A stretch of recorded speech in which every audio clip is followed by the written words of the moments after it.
Hey everyone, it's Mr. Greenwood again with another tutorial video. This is just a quick overview of the work that we did in geometry for the second day of week one in terms of angles.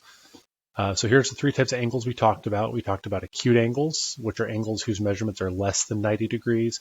We talked about right angles, whose angles measure exactly 90 degrees, indicated sometimes by this little blue box in the corner of the angle. And obtuse angles, which are angles that measure more than 90 degrees, but less than 180. So you'll see diagrams here of them, of what those angles can look like. Any measure between 0 and 90, so this could be a smaller opening or a larger opening, could be that acute angle. Same thing with obtuse, anything from just over 90 to just under 180 would qualify for that category. You'll see the labeling and notation over here at the right. So we've said angle PQR or angle RQP is the way to name this given angle. The important thing to note here is the vertex is the point where the two sides of an angle meet. A lot of times they're rays, sometimes they're segments, sometimes they're part of a shape. And the letter representing the point of the vertex needs to be the middle letter. So point Q in this angle, point X in this angle, point B in this angle. And so you'll see as these are named, that vertex letter, that point is always the middle letter.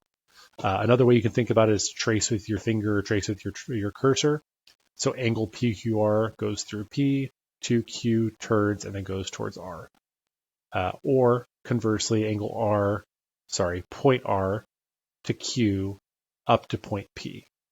All right, so we angle YXZ or ZXY, angle ABC or CBA, okay? So that's a quick review of the angle piece. Let's look at the examples we tried today in class. And there are 4 examples here, real quick, that we looked at. And the first example was a right angle. So we said angle CBA or angle ABC. Example 2 here is an acute angle, so it's less than 90.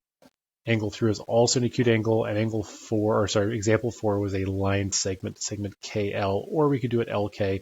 We can switch as long as we don't have arrows on them. Okay.